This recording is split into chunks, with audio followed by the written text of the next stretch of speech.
Hey, how's it going, everyone? My name's B. This is Thoughts on Thoughts.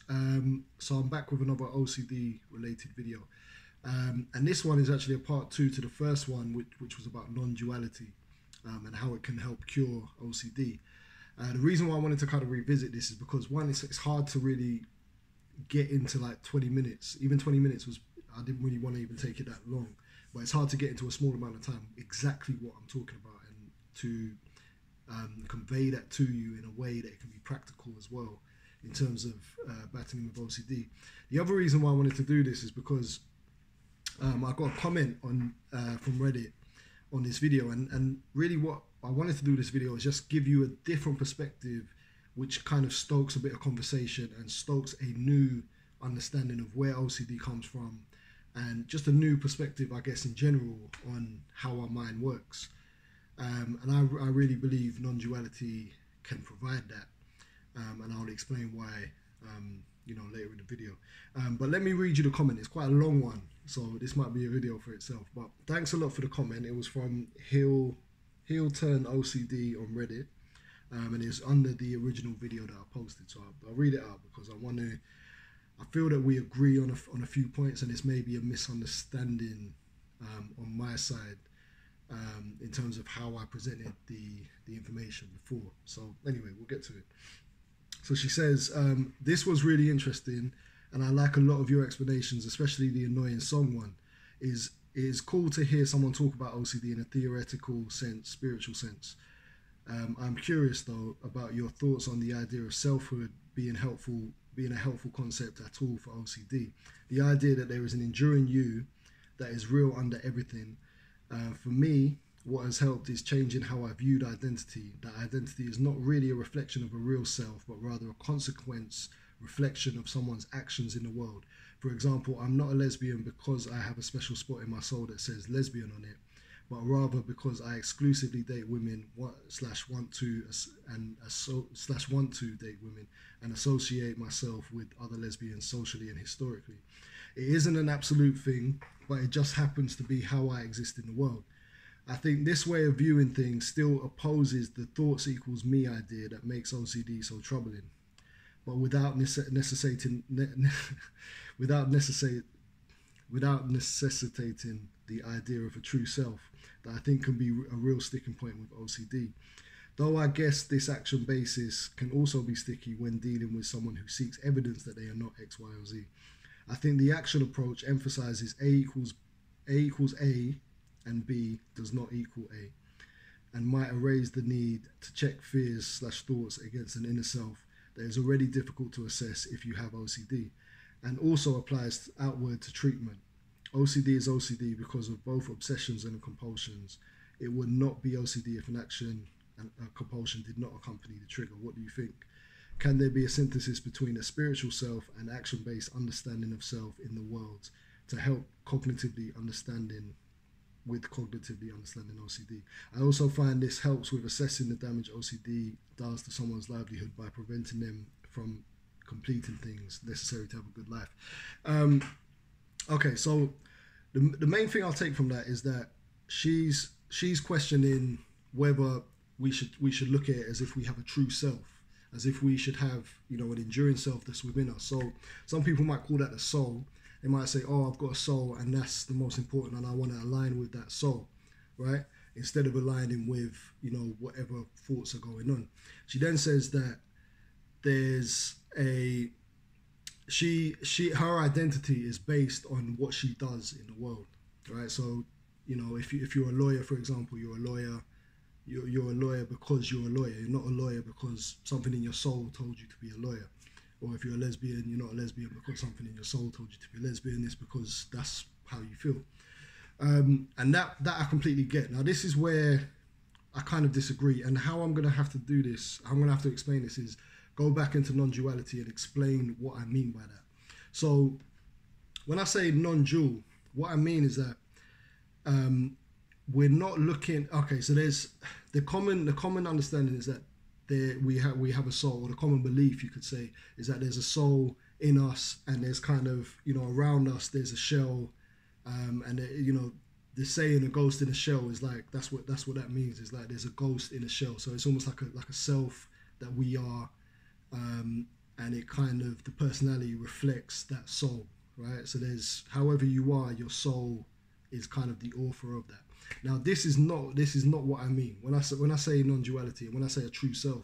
I don't mean this at all, to be honest. What I mean is that I can't explain it by saying, oh, this is what I mean. But how I can best explain it is that it is the awareness of everything, right? So the best way to describe this is to say that you are, or the awareness is defined by what it's not, right? So it's not thoughts, it's not body, it's not anything, right? It's just the awareness. As soon as you say, oh, I'm this, I'm a lesbian, I'm this, I'm that, then you create something. You're creating an identity. But then we can always go back and we can say, oh, what is aware of that identity? Do you get what I mean? It's like if you were born a lesbian, you didn't choose that. That's something biologically that's happened within your body. But you can also become aware of that, right? So in that sense, are you, what are you? Do you know what I'm saying? Are you more likely to be the identity that you're creating, or are you more likely to be the thing that's aware of that identity, right? So a better way to think about it, because I know it is a bit confusing, is like, if you say like, say there's an empty box, right? What defines the box? Is it what you then put in the box, right? Is it because, I put a glass in the box, I put a watch in the box? Is it defined, is the empty space within the box defined by the things that are in it, or is it defined by the empty space itself? And then if you're to describe what the empty space is, how could you describe that? You could just describe it as space, right? As nothingness. And that's what I'm talking about. That's what I'm saying we are, right? We are the space. We're not the things that go in the box. We're not the thoughts. And so how we can phrase this now is we could say, we are the nothingness of the mind, you could say. We're the awareness of the mind, right? So we're not the thoughts that go in it, because the thoughts will come and go. And this is how it relates to OCD. Thoughts will come and go within the space, but we are the space. We are the awareness of these thoughts coming in and out. We're not the thoughts themselves. And you can extrapolate that to say, are you your body, or are you aware of your body? If you were to chop off all your limbs, take off all your organs, maybe even just put your brain in a jar, you still will be aware. Do you know what I'm saying? So it's not that you need your body necessarily. I mean, obviously you need it to do stuff, but it's not you. You can exist without your body, actually.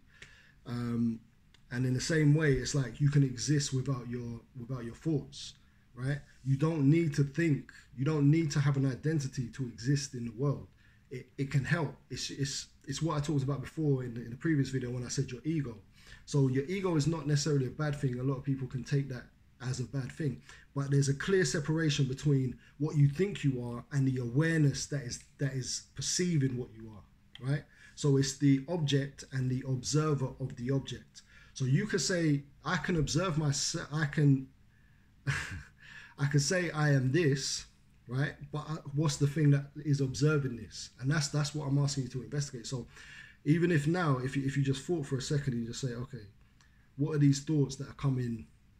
Like, let me just look at these, let me just monitor what these thoughts are that are coming in my head, right? Without attaching yourself to them, without reacting to them. If you can do that, then the thing you're looking from is the true self. But at the same time, it's nothingness, because it's because the moment you say it's something, it becomes content. It becomes something that you put in the box. So it cannot be logically kind of grasped. It can't be grasped by the mind, because it just is, right? Space just is. That space in the box just is. We can't break it down and say, oh, it's this and it's that. It just is. So it's the same way, like there's a philosopher called Alan Watts who says the knife can't cut itself, right? The knife is just the knife. That's it. That's the basis of a knife. That's what makes the knife the knife. It can't cut itself. as in it can't go back on itself and see itself. Same way the eye cannot see itself, the eye can't go back on itself and see itself. It can't investigate what it is, because it is the investigative it is the tool to see, basically, right? So the microscope can look, but it can't you know, look in a microscopic fashion at itself. It's impossible, because it is just what it is. And that's what I'm saying. That's when you bring it down to what we are, which is non-duality, which is we are the awareness rather than the content. And that's a distinction that I really want to hope it gets across, because it's very, very important. Okay, so now moving on. So how does this help with OCD? This is a lot of, you know, kind of conceptual ideas. It's not really conceptual, it's experiential, but I can only explain it through conceptual means. So how does this help with OCD? So the problem with OCD is that or any addiction actually, any alcoholism, eating disorders, everything, right? The problem is two things. Is one, that we believe that we are what we think, right? So we'll stick with OCD, obviously. So we think we are what we think. So for example, if you're worried about being gay, for example, if you've got HOCD or sexual orientation OCD, you believe that you are your thoughts, right? So this is a key thing. So because you believe that you're the content rather than the awareness of the content, this gets you in trouble. And the second belief that messes you up is that you believe that you can change the content. You believe you can change this content that pops up in your head, right? So it's like a double whammy. So you believe you are it, and you believe you can change it, right? And because you believe you are it, that's what keeps it there. That's what springs the fear, right? So that's what gives you fear, is because you believe that, oh, I'm gay, when I'm not. Why am I thinking that? You know, but you believe you are your thoughts anyway. So even if it wasn't this thought, you believe something else, right? So you're too into your ego. You're too on the ego side, right? You can't take a step back and realize, oh, okay, these thoughts are just happening. These are just happenings rather than me, because you don't control them. You don't decide to think these things. If you could change it, you would. So these are just thoughts that are there. And then the compulsion part of it, I just spat there. The compulsion part of it is that you believe you can change it, right? So not only do you believe that you are it, you're not accepting that, and you believe that you can change it, which then initiates compulsions. It kicks off the compulsion. So you believe that, you know, if you do certain things, which may seem logical. So with the gay thing, it's like if you might believe that, okay, if I look at porn, or if I ruminate, if I really try and work this thing out, that it will change, right? But it won't, because you're not your thoughts, number one, and two, you're not really capable of changing your thoughts, right? All you can do, the power that you've got, is that you don't react to it. But the only way you can, not the only way, but a good way, following this video, to not react to it, is realizing that you are not the content, you are the space, right? You are the awareness of the thoughts. So I'm assuming it was a girl. She was talking in the Reddit comments. She was talking about, you know, she's a lesbian because she does lesbian stuff, right? And that is true, but it doesn't negate the fact that you're still the awareness, right? So you're a lesbian, like you wouldn't be able to, however, whoever you are, you wouldn't be able to get away with that, because you wouldn't be able to change that, because it's a natural thing. So however you feel, it's more, I wouldn't say it's because of a true self either.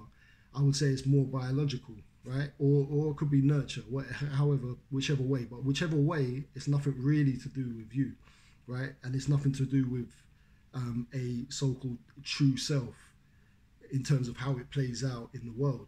So how you are, the list of things of how you are, like where you grew up, your accent, why I talk like this, where you went to school, your beliefs, your this, your that, your this. It's all content. All of it is content. At the bottom of that, what I would say is a true self is the awareness of that. So the awareness of that has no attributes. The awareness of it has no content, right? It's not that it's, you know, posh, It's not that it's rich. It's not that it's a lesbian. It's not that it's straight. It's not that it's black or white or anything. It is simply awareness. And that is the true you. And that's what is important to get in touch with in terms of overcoming OCD. That's why people meditate, because you get in touch with the true self. You're not trying to clear your mind, but you're trying to let thoughts pass, and you're trying to be at one, at peace with your awareness, with your true self, you could say. And that's why people meditate. That's why most things people do for enjoyment is to shut that content side off, is to get with the awareness. It's just that you do it through means that don't necessarily work in the long term. Like, people get drunk because they don't want to think about anything. People take drugs because they don't want to think about anything. People watch TV, people eat junk food, everything you do, even if it's positive stuff, you climb up mountains, you do, I'm going to do boxing later. I'm going to do that because when I'm doing it, I'm not thinking about anything. I'm just aware. You know what I mean? I'm just aware of it. Your best times in your life is when you're not thinking, when you're not trying to classify who you are. I'm this, I'm that. No, it's when you're spending time with loved ones, when you're completely caught up in something that you're doing, when you're taking a walk, when you're whatever. But we all kind of search for this peace of mind. We all look for it. We all don't want to think so much. But the reality of it is that we will always think, because it's always going to be there. But it's our attachment to this content. It's our attachment to the thoughts that makes it more damaging, right? So we need to, in my opinion, we need to encourage the oneness, the awareness. We need to encourage that more. We need to spend more time with that, through healthy means as well, not through, alcohol and whatever, which everyone does. It's the biggest thing, it's the biggest killer in the UK at least, which goes to show you how prominent that is. But we need to find healthy ways to do that. And we need the realization that we are not our thoughts. We're not really our identity. We are to an extent, but it's like we're still aware of it. So we have to accept it, and we have to understand it, but we don't have to say that's all I am, right? You're saying you're a lesbian, you're not just a lesbian, right? You're much more than that. You being straight, you're much more than that. Any identification, you're much more than that. And it's coming to terms with that and experiencing it, because it can't be understood really mentally. It can't be understood in a mental way. I can't explain to you what it is. It has to be experienced.